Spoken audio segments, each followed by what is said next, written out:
Coming up today on Let Her Shoot, LSU took down number 2, and we are taking back everything we said. Turns out we were wrong about being wrong about LSU. Plus, a big win for Ohio State, and breaking down all that and more. The SEC versus the Big Ten gauntlet. Who has the worst look ahead coming up to March? All that and more. Let's go.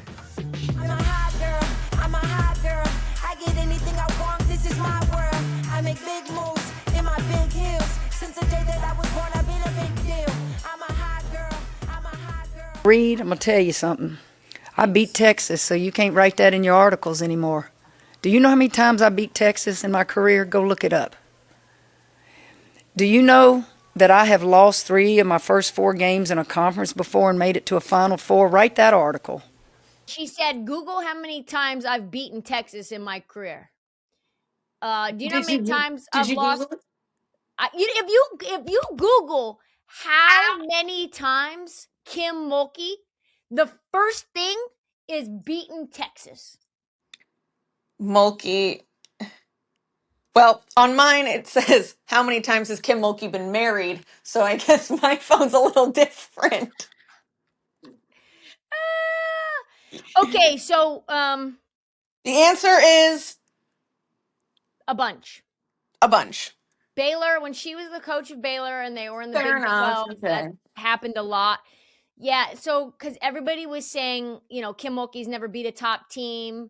This is the first time she's beaten a top 2 team since in LSU's this is the first time LSU's beaten a top 2 team since 2008.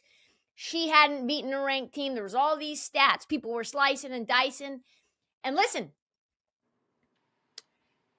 play the Flau'jae clip because I think this is kind of indicative of how they're feeling as well. Fans, this right here to the LSU fans, the Tiger, the real fans. We appreciate y'all. We love y'all. Thank you for believing in us. And for the ones that switch sides, stay over there. Is that us? It's not me. I never switch sides. Back. I've always been true to the purple and gold. Listen, I take back everything I said last week.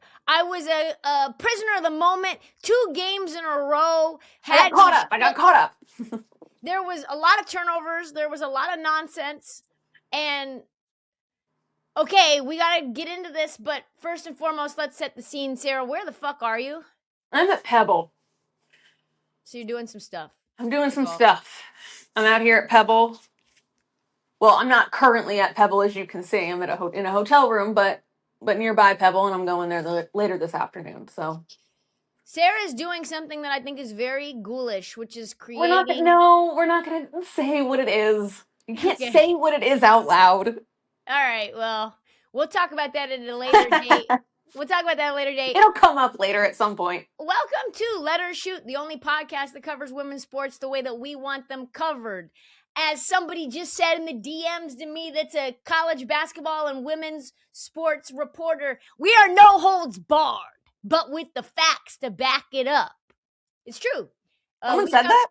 Yes. I'm not going to tell you the name right now. I'm not going to put them out on Front Street. It was a DM. That means direct message, not for the community. She may be on our podcast soon, and we might be on her podcast soon. There was a little home and home invitation. Anyway, respect for the fans, respect for the athletes, respect for LSU, which is what they deserve right now. Okay, chat, I'm sorry. I got a little ahead of myself. I said Texas is going to beat this version of LSU by 20. Do you guys remember that? I was joking. I was trying to help. I was joking. Just kidding. I was just trying to help the team be inspired, and they looked right away in Baton Rouge inspired, Sarah. Yeah, the place, first of all, the arena was rocking. Like rocking. Shaking. And they came out. I was on the plane and I was like trying to hustle to get my phone, up and ready to go. And I pull it up and I'm like, okay, all right, it's getting off to a slow start. It was 11-11 in the first quarter, which is a little wild. And I think I said to you at one point, Mikaylah Williams is a liability after watching the first half and watching the ball just go all which way. But Mikaylah Williams. First of all, can you put a little respect on Mikaylah? You can't just let that sit there. Well, Mikaylah also, right after you said that, yes. did one of the craziest Euro steps. Oh yeah, that's right. And then I sent a follow-up text, and then I said, but then she goes and does that, and I have to take back everything I say. You're right. I have to add that in because she does. Mikaylah is one of the most confusing players because on what she giveth and she taketh away At the same time. And it's like, I don't really know where we stand with Mikaylah. All I know is that when she's playing well, there's almost no one on the planet that can maneuver their body. Outmaneuver her. She does. That Euros, I don't even know how she did it. I watched it. No, she does yeah. And I said, then she pulls some 2K shit. And then I can't, and I have to shut up. But I think what I said, the thought I had last night about Mikaylah was, it's almost as if she's like too good to care about the little things. Do you know what I mean? Oh, I know it. That's the hallmark of an extremely God-gifted talent where everything comes easy. And so I'm not saying she doesn't work hard. I don't know. But no. And that's not what I mean either. I think in general, though, there are things that it's like, come on, Lay. It's like the fundamentals. It's like the little fundamental things. Like, should I make that pass? The turnovers are rough. What I'll say is let's just talk about the game as a whole for a second. Let's talk about the game. Yeah, let's go back. Really, in the first half, very gross. It took until 5 minutes and 15 seconds left in the second quarter. LSU had no buckets in the second quarter. Literally not one. And that was when Flau'jae did that step through bucket. What I will say is the defensive battle was really impressive. There was a lid on both rims. There were some easy shots being missed in general. Texas had 11 turnovers in the first half, which is more than they average per game. Madison Booker was, in the first half, pretty much neutralized. She had 3 turnovers and 2 fouls in the second quarter and had to sit out. It was a supremely physical game. Kim was losing it at times on the sidelines. But I felt like the moment where I said, oh, wow, I think everything's kind of going to go LSU's way was 20, what was it? 25. Is it the Mikaylah 3? Yeah, no. It was 28-25 and Texas had the ball and they had the chance to tie it at half. And Jada Richard stole the ball and hit a tough bucket to end the first half. Yeah. And her and Kim had a moment together. And I was like, all of the role players, even though Flau'jae at that point hadn't turned on any offense, even though Mikaylah was turning over the ball, it was Jada Richard, clock it, and it was Mikaylah Williams, clock it, who were putting the team on their back. It was Grace Knox, physical rebounding. I love Grace Knox. I cannot say enough good things about Grace Knox. If there is someone who wants it, it is Grace Knox. This team. So this is like in our analogy. I love this team. I love them. I love them so much. When they're on, they're so fun. They're so fun. They're so electric and so physical, and they are so inspiring in terms of their fireworks. And so to me, it was really a tale of all of the role players for LSU playing insane. Mikaylah Williams, 20 points, 7 rebounds, 5 steals. hitting some insane shots, strapping Maddie Booker, played a little point guard. Jada Richard was playing awesome at point guard. Mikaylah is special. Mikaylah, we've been saying we want to talk about Mikaylah Williams because she's been having a pretty good year, but this game was really sort of, I felt like her I've arrived game. Because they won. The Kentucky game, she played really well too. Yeah, that's true. I think the thing about Mikaylah Williams that we can say is she's just, I think, just overlooked in general because Flau'jae is a certified star. She's a rapper. She's done songs with Lil Wayne. She's a high NIL athlete. She was on the national title team. She's just like that girl, an it girl, demands a lot of air in the room.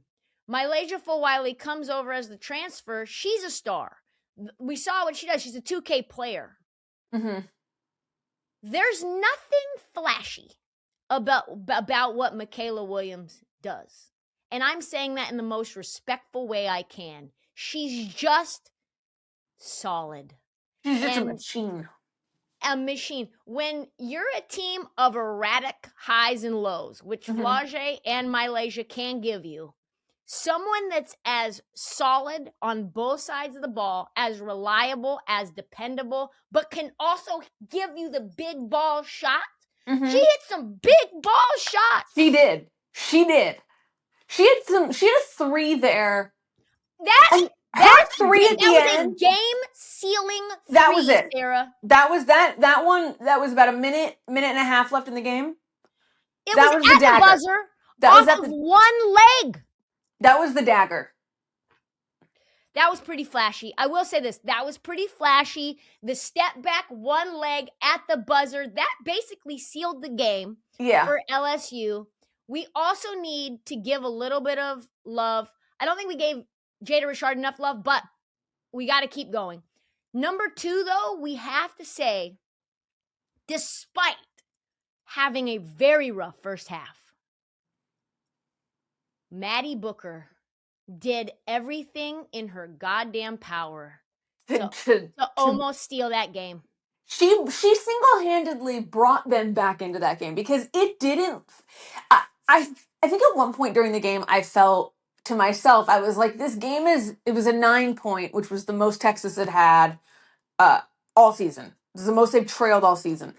And I remember thinking it felt like more than 9 points because LSU had been on a run since really kind of coming back in the second half that felt like, oh, maybe, I don't know if Texas has this in them. But Maddie Booker really did. She had 24-7, 2 steals, 1 blocks. Okay, so Maddie Booker is a 21% three-point shooter. At the time that this game occurred, she had 8 threes all season and hit just 2 threes. I thought it was 3 threes, but she hit 2 dagger threes off the dribble. I thought it was 3, but that's not what ESPN is telling us. Multiple dagger 3 step backs, ISO. I honestly was wondering why they weren't going through her the whole time. Despite having 4 fouls, she was picking up Mikaylah Williams and Jada Richard full court, which I thought was very ballsy, and really put the team on her back where it was like, oh, it's a 5-point game now. They could actually win this. And I could feel the fear and the stress creeping into the LSU team where the only reason, and this is not to take anything away from LSU because I think they balled and they deserve the win. I want to make sure everyone knows, I believe, and Sarah believes, they deserve this win. But the only saving grace was there were blunders by Texas where they did not go through Maddie Booker. And then on the other end, LSU made a clutch 2 or a quick jumper or had an offensive rebound. Kyla Oldacre played her ass off as well. She's the big for Texas that they went through. I felt like there was 2 misses. two strategic misses. Go through Oldacre all the time or go through Maddie Booker all the time. Rori Harmon was benched in the entire fourth quarter. Clearly way too small and not effective. I think that's a big question mark in terms of like, can you play her in big games down in the fourth quarter if you have a lot of size on the other team? But just really an exciting, frenetic, defensive, just a great fucking game. Yeah, it was Oldacre. It's funny that you bring her up because the whole game I was thinking, feed it to her. Who is this lot bitch? You're like, more. who is Yeah, this why she's not a starter. We need to be seeing her a hell of I was like, I almost texted you at one point, who is 00 over there? Just absolutely like She's big good. girl too. She's Big a girl. big girl. She's a big, but she's good. You cannot stop her from getting her own offensive rebounds, putbacks. No, she's the putbacks. And she's drawing fouls. And I was kind of worried. And let's be real. There's a pro LSU pod. We were wrong about being wrong. We never said, just scratch everything we said last week. We were always right about LSU. We've always believed, I still don't think this is a national title team, but this is a Final Four team. And no one's beating UConn. Yeah. No one's that's beating fair. UConn. No one. That's but it's a Final Four team. When they play like this, they can beat almost anyone. And the SEC is a monster. And let's talk, though, Sarah, about... Wait, real quick, before we talk about SEC, because I just want to say we were giving flowers, and I just want to make sure that we give flowers on that game, because you mentioned Flau'jae didn't have the amount of points that you expected out of her. But defensively, she was wild. She played a fantastic defensive game. There was one possession where Flau'jae was involved in like 4 or 5 deflections. And I thought that the announcers did a great job of giving her flowers and pointing out moments where she was impactful, even when she wasn't scoring. She did have one bucket for sure that was like very timely bucket for her. That was a tough bucket.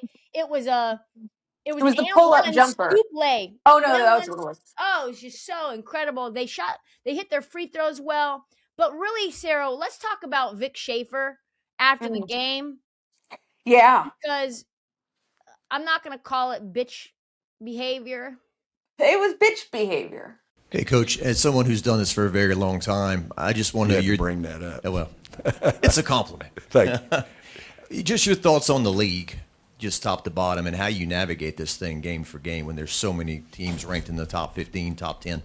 Yeah, I mean, 2 weeks ago, this team that we just played was number 5 in the country, and it's a bear, and they obviously have a vendetta against Texas because not only have we started in the league, and I get to play South Carolina twice last year, this year I get LSU twice, but I have to go of 16 games. There's 16 games this year. And I have to play South Carolina on the road this year as well as LSU. I get them back-to-back in the same week. Now make that make sense. So the league is hard enough as it is. But then to bless me and my group with that, like it really has a stench to it. And the common denominator is LSU and South Carolina both played Georgia before they played me. And South Carolina was at home today. So, I'm disappointed. I said that yesterday. I said it to TV. I'm really disappointed in the league for putting our kids in that position. But we play whoever's in front of us. And the answer to your question is, you're right, it's a bear. I mean, it's just one monster after another. It's what AAA baseball is to the major leagues. That's how I look at it. And, you got Hall of Fame coaches. You've got future WNBA players. And so it's hard. First of all, that's just the SEC. Like, it's not a vendetta. It's just the league. The vendetta. That's what the schedule is. The schedule is the vendetta schedule. component. Everybody wants something to be a conspiracy. Is it unfair that they both played Georgia before playing Texas? Yes. Georgia is not very good. And this is like a tune-up game. But that you could also say that essentially you could have your guard down because you haven't been playing tough opponents. Texas is going to be, if I'm South Carolina, I'm actually upset that they just played LSU and lost because I think they're going to be hunting for bear. The schedule for pretty much all the SEC is insane, but also saying that it's got stench to it. Why does anyone want to like fuck Texas? I don't know what the history, reason, or meaning of that would be, Sarah. I do not know why anyone would want to put Texas in a bad spot. Personally, I think that this is just a Texas mentality. I think that the University of Texas just has like a victimhood to them already. Like they kind of do this in every sport. Like it's just because you hate us because we're Texas, and it's like, no one really cares that you're Texas. Like that's not. You guys have been relevant in many sports in a long time, so I don't really know what that's has to do with anything. But regardless, the schedule is like when you pull up Vanderbilt's schedule.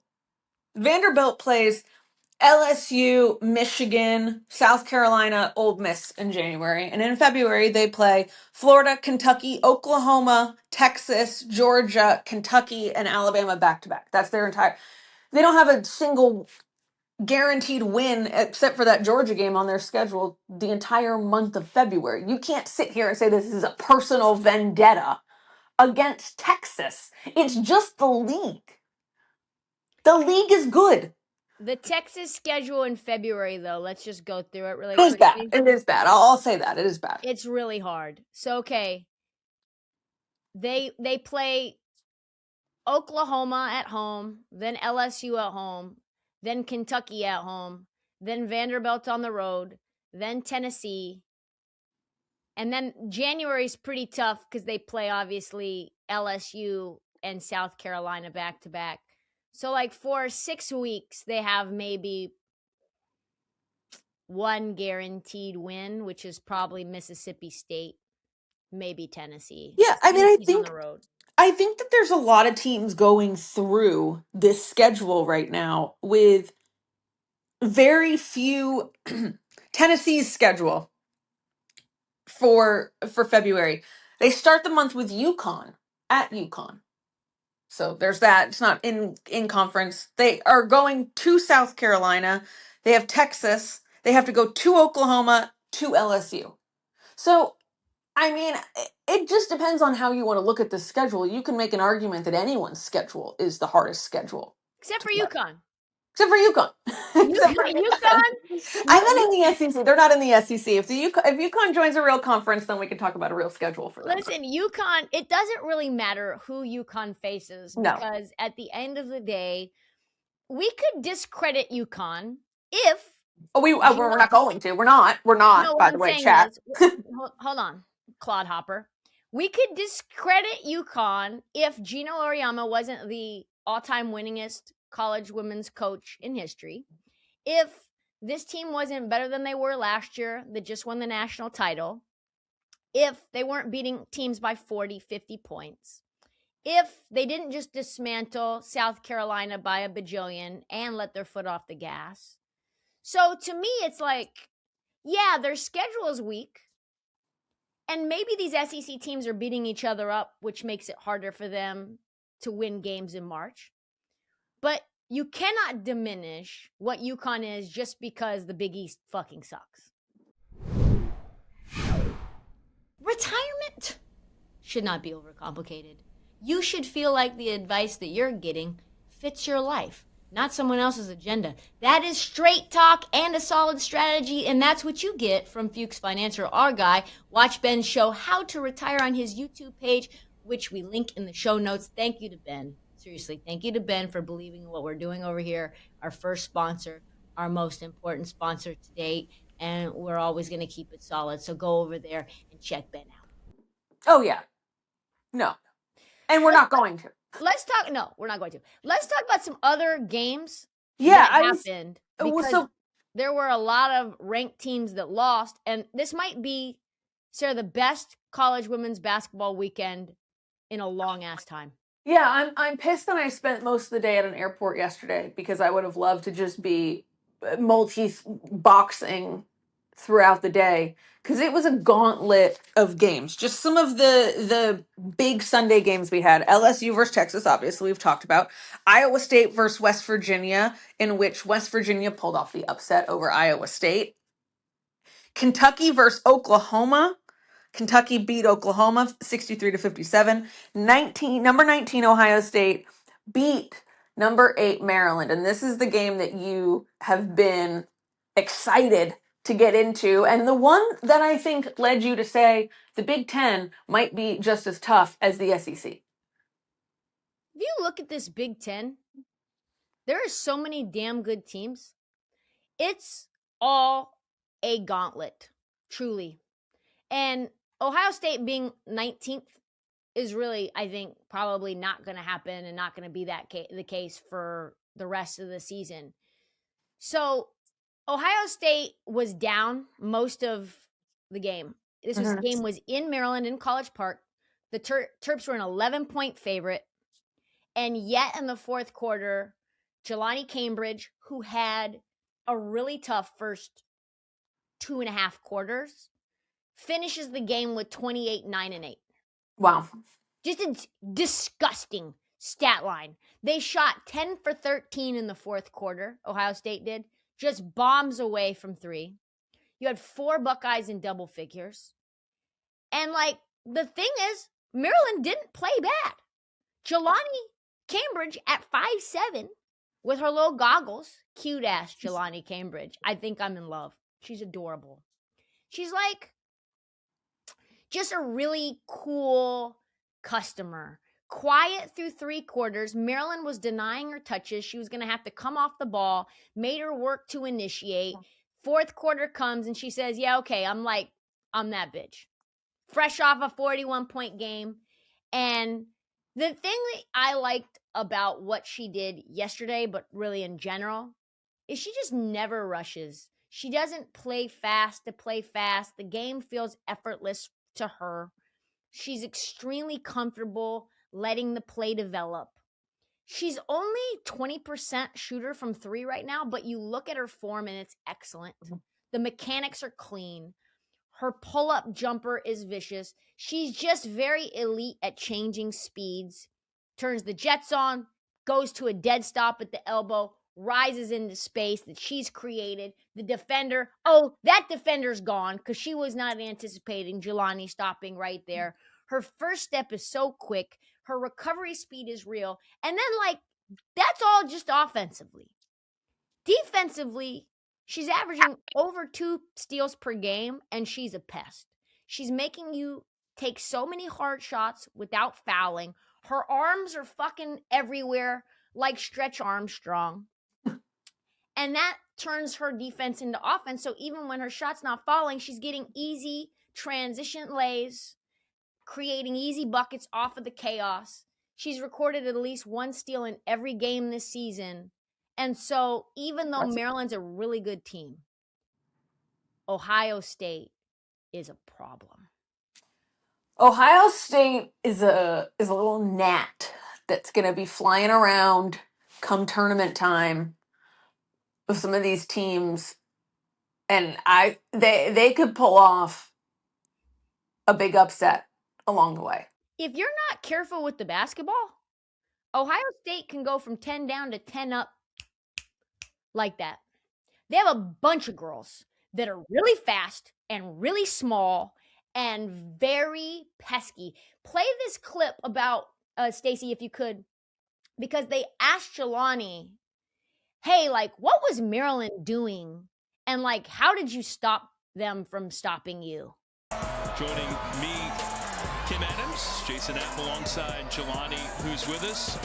You liking watching these highlights? It's pretty good. It's pretty smooth. First thing we have to ask you, glasses malfunctioned twice. Man, I don't even know. Twice. I got hit in the face. And I can see without them. Last year I played without them. So I just threw him to the bench. I was like, McGuff, like, they tried to take me out. I was like, I don't want to come out. I'm good. I actually made a shot with my glasses off, and I did not think it was going in. I asked, are they prescription? They are. And they are, but apparently it's good enough. You're good enough to be able to overcome that. How did you overcome when the shot wasn't falling early? You were able to find a way to the free throw line. What did Maryland do to slow you down, and what did you change to get going? Yeah, I think they kind of tried to keep me away from the ball, but I have a great team, amazing teammates that stepped up today, and I was very proud of them. Just dishing the ball. I can get off the ball sometimes. I'm not afraid to get off the ball. I don't have to be the star of every show. I show up when I need to. Oh. That's a great quote. She said, I don't need to be the star of every show. And you know what? That is a teammate that's going to bring you to a W. Because there's a lot of players, especially in this era, who do not have that mentality that I don't need to be the star of the show. And I'm not going to name names, but I love her. She's so likable. She's so honest and humble and authentic in how she speaks, which at that age, and I didn't even mention this, Sarah, I cannot believe it. She's only a sophomore. yeah, she's very mature. So it just led me to think to myself, like, you look at the Big Ten and they're winning and beating each other up every single weekend. You got UCLA that's 5-0 in conference. They're 15. Yeah, they played Nebraska last night. Michigan State just beat Oregon on the road. They're 16-1. Illinois, they beat Maryland at home. Ohio State beat Illinois the next weekend. Maryland 16-2. You've got like 7-8 teams that are, and you count Oregon because they're right up in there too. And Washington's up. I mean, you've got like 10. Purdue just pulled off a big win. It's like 10 teams in the Big Ten that are rock'em sock'em against one another. Iowa, don't forget Iowa. Don't forget Iowa. Iowa's sitting there at 5-0 in the conference and 14-2 as well, 8-0 at home. This is a real fucking conference. They may be a bigger problem. There may be more, just like the SEC normal, right? The cream of the crop of the SEC in every sport is always like the creme de la creme, but it just means more in the Big Ten. You know what I mean? It just...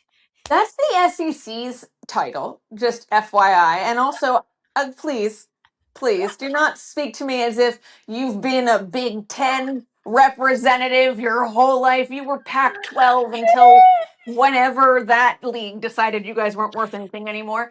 And my league is the one where it just means more. Okay? Let's just be clear about that. But I do want to point out two really big Sunday matchups for the conference. Maryland versus UCLA and Michigan State versus Iowa. So next weekend. On Sunday, yep. That'll be good. Iowa State lost to West Virginia. And I think there's a lot of people that are starting to push the panic button on Iowa State. And we'll talk a little bit about the Kentucky win, too, because that was an awesome game. But I just want to say, for everyone who wants to shit on Audie Crooks, which there are people who are just dying. To dog her out. First of all, we're not doing that. Nope. I watched every Audie Crooks possession, and I watched every Jada Williams possession, defensively and offensively. And this is the third loss in a row for Iowa State. Iowa State got turned over 25 times, 30 points off of turnovers.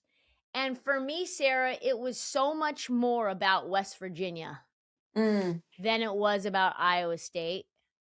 West Virginia is no punk school. They are no fucking joke. They are not a scrub. They won that game. They stole that game. They made life very uncomfortable for everyone, not just Audie. They sent two to Audie every single time they tried to get the ball into her in the post. There's just literally the player that defending the corner is, I don't give a fuck about this corner. I'm coming to Audie right now, and I'm going to jump up and try to contest the entry pass. making life very uncomfortable for her for the entire game. She had 22 despite all that. She got to the free throw line a little bit. But it was, to me, West Virginia making really difficult possessions for Jada. She turned the ball over, I believe, 9 times, and she had a hard time getting her own shot off. The spacing was really hard. West Virginia is a pest, man. You just watch Jada, and it was like, I don't know what she could have done. She missed a couple of open shots off of a screen, but they just couldn't get open. Yeah. It's pretty much it. And I think that's kind of been Iowa State's Achilles heel all season, is that unless it's coming out of Jada or Audie, it's not happening really in that game. Or it's just, they're the only two that are really producing on both sides of the ball. And so if one of them is having or gets figured out in that game, it kind of shuts them down. And I don't necessarily think that's an Iowa State. I think it's just a depth issue on the Iowa State roster more than anything. Yep. I think you're right about that. You look at, the score, the box score of this game, they lost by 13, and it's like Audie had 22, Sydney Harris had 15, Jada had 7, Reagan Wilson had 11, and everybody else was kind of like nowhere to be found. I'm surprised they even scored 70, to be honest. It was I am just a too. rough one. But sometimes you look at their box scores and you'll see that where it's like Jada 24, Audie 40. Next one was 72 points. Yeah, and it's like, okay. Okay. If Audie's not scoring 40, this team has a hard time winning. And good teams are going to find a way to stop her from getting the ball where she wants the ball. And I think West Virginia is a lot better than people think. And Iowa State maybe is worse than people think. That's kind of it. We can talk about Oklahoma and Kentucky too. Let's talk about Oklahoma, Kentucky, because I do think that these are two teams, talking about the SEC gauntlet for a second, I think these are two teams that are being slept on a little bit in terms of like their overall ability to shake up things within the SEC. But this season, I mean, we hear the only thing we're really hearing about Oklahoma for the most part is Aaliyah Chavez, right? Like that's kind of been the freshman of the year campaign out of that school. She's been, I don't want to say carrying because I don't think that's accurate. I don't think she's been carrying the Oklahoma team, but she's been a star there for sure. So they go to Kentucky. Kentucky shuts them down in the final 4 minutes of the game. I think this is a similar scenario to Iowa State, actually. Very top-heavy program where you've got Aaliyah Chavez, you've got Reagan Beers and Peyton Verhulst, and then that's kind of it. Like Sahara Williams was shut down completely. Zaya Vance completely shut down. I mean, this is just a Kentucky team that is a lot deeper and really big. Claire Strack is fucking good. She's good. And she's really tall. Yeah, one-legged shots. She's getting rebounds. Asia Boone didn't even have to do a goddamn thing for them to win this game. She had 1 point and 4 rebounds. Tony Morgan, though. Can we say Tony Morgan may be one of the most disrespected college basketball players after hitting that big balls game winner against LSU? She puts up then against a very good ranked hyped Oklahoma team, puts up 22, 8 rebounds and 4 assists, plays all 40 minutes. Get the fuck out of here, Tony Morgan. You are legit. You are a stud. You are that girl. You are just, I can't say enough about what Tony Morgan is doing for this team. And Kentucky is legit. I think we got to stop. We got to start putting some more respect on Kentucky in Yeah. general, because those three that you just named off, Tony Morgan, Claire Strack, and Asia Boone. Asia Boone, they are just as electric as any other three in the top 5, 10 teams. I would say. Yes. They're as exciting as LSU. Mm-hmm. I mean, I think those are the two most exciting teams in the country. Obviously, UConn Yeah. is exciting, but right now But they're not playing anyone. It's also kind of like watching the Terminator. Yeah, they're not playing anybody yet to sort of wet my whistle, but they're right there. They're right there.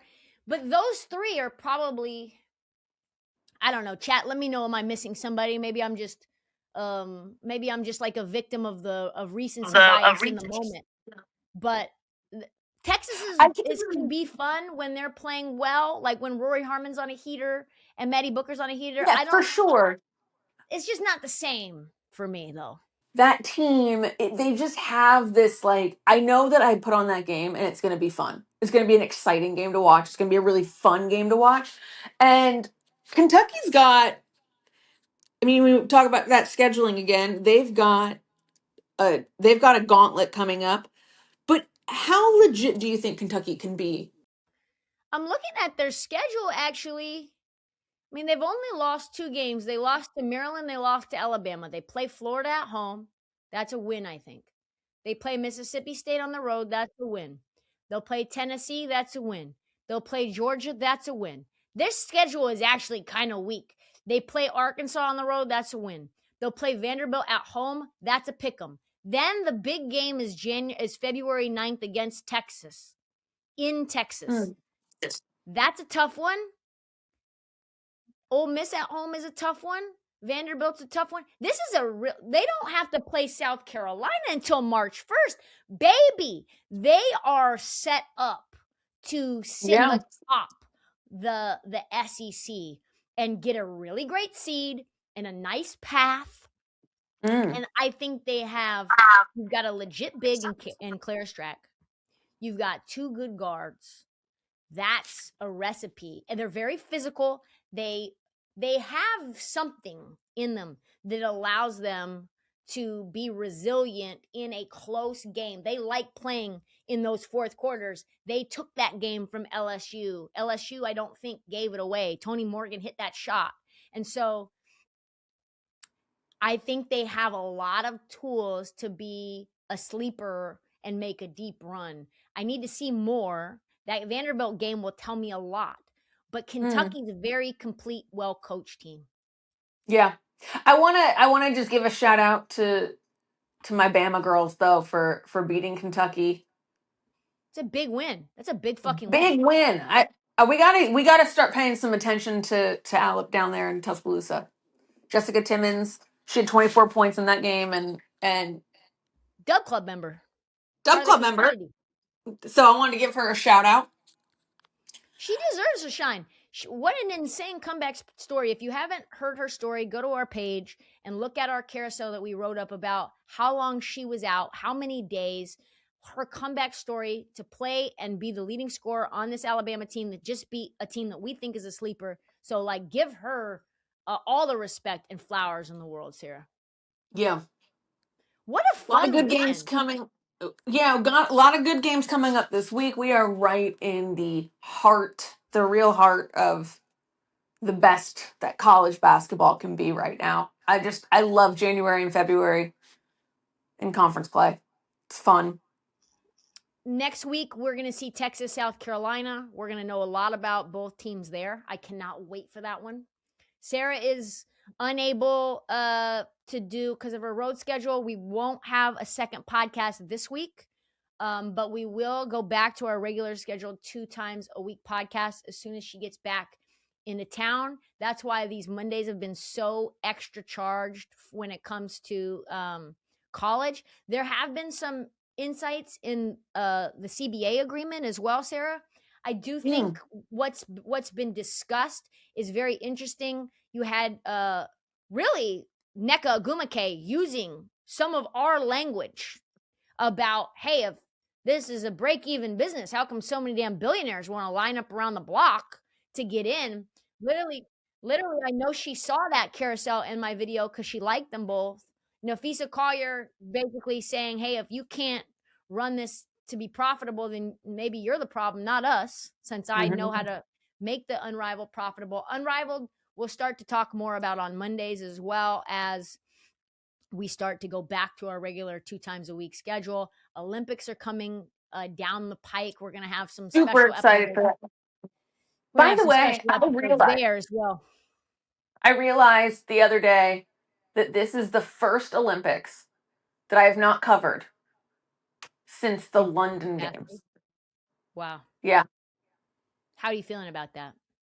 I feel good. I feel free. I feel like I get that month back in my life.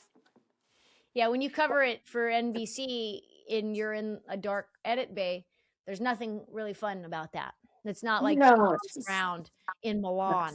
She's not going to fucking go grab her a Louis Vuitton bag no.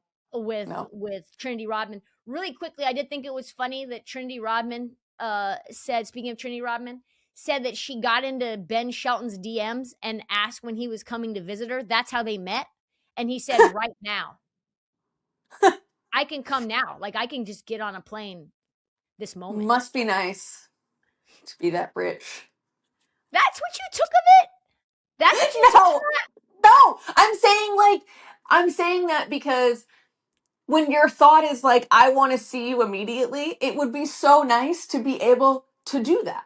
You They know? were strangers, and what kind of, he must have been really fucking lost in the sauce to you don't know this girl, and you're jumping on a plane. Yeah, but like, immediately?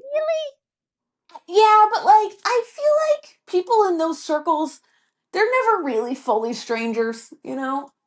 Okay. That's weird. I thought it was very sweet. I thought it was nice that she announced very that sweet. she initiated it, that she jumped into his DMs. I would have thought it was the other way around, which is probably like more cute than creepy for her to do it than him to do it. Oh, it's definitely way cuter than creepy for her to do it. If he had said, like, when are you coming to see me, then it would have been This fuck probably boy. like, then it would have just been like creepy, like you're just like another dude being like, hey, when are you coming to my place? You know? It probably would have gone very differently in that case. Probably, but great show. Did we miss anything? I don't think so. Oh, and found out some news this morning, speaking of soccer and Trinity Rodman, that Lindsay Heaps is coming back to the United States. I don't give a fuck. I don't care. No one does. Sam No Coffey was spotted in Manchester. Yeah, she may she's be gone. leaving Portland. Break my heart. Very sad stuff.